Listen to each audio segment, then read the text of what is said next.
Developing story, Kentucky Senator Rand Paul. Senator, good to see you. Thanks for being with us. Glad to be with you, Sean. All right, I guess it's a simple question. Do you think this is a wise decision, and do you think that the president needs congressional approval? Absolutely, he needs congressional approval. The Constitution is very clear on this subject. In fact, James Madison explained in the Federalist Papers, he said, the executive branch is the branch most likely to go to war. Therefore, we vested the power to go to war in Congress. Without question, Congress should vote on this, and he is going against the Constitution, and it will be an unlawful act if he actually takes military action without having Congress vote on the issue. All right, the president himself said that in 2007, and even Joe Biden, he took it a step further, and I think these words are important. This was just before they took office. Joe Biden says he would impeach somebody who would do what the president may be about to do. Listen to what he said. I was chairman of the Judiciary Committee for 17 years, or its ranking member.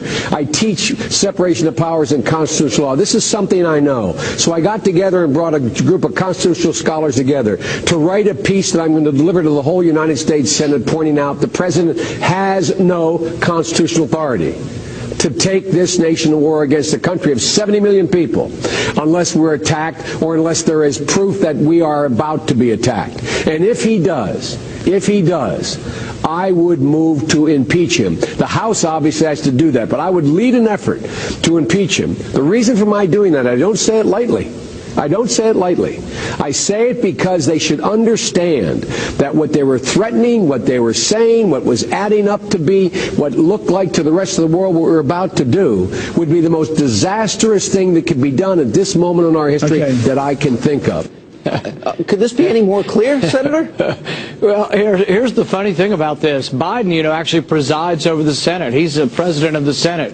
He would preside over his own impeachment. I suggest he come to the Senate floor and reiterate his position. If that's still his position, he would be for impeaching himself and impeaching his administration.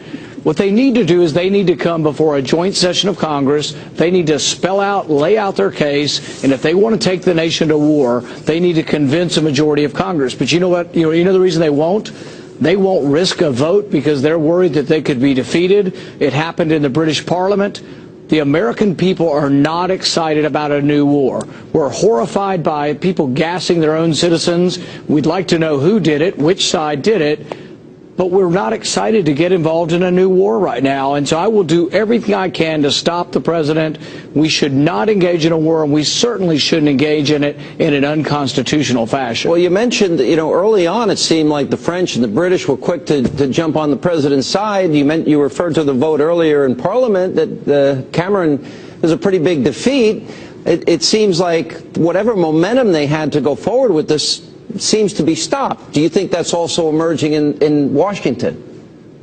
Well, see, this is what Joe Biden was talking about. The separation of powers allows for checks and balances. It allows for a cooling off period. It allows for people not to emotionally go to war. You have to think about it. And when I think about war, I think about one of my sons or one of your sons going off to war.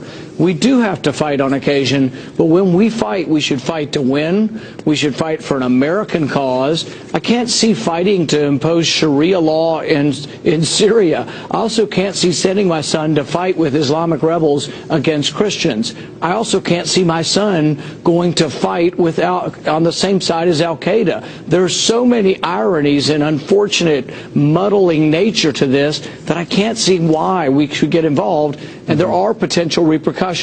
If he launches this little piddling attack with a few cruise missiles, it won't stop chemical weapons, but it may well incite a gas attack on Israelis. I think it's a big mistake. I think that's certainly one consequence. It could even start an all-out war in the Middle East if the Iranians get involved, as they threaten to do so. There's a question about U.S. intelligence. The Washington Times today said they're still working through an assessment. We haven't ascertained completely that it was Assad that's responsible for the chemical attack. That's backed up by an article in the Telegraph, and even our own Associated Press said it's not a slam dunk.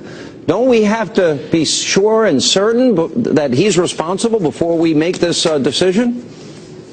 Well, some commentators have been asking an important question. Pat Buchanan wrote this in an essay, and he asked the Latin phrase, cui bono? Whose benefit is this? So does it benefit Assad to have used chemical weapons? Absolutely not. That's encouraging.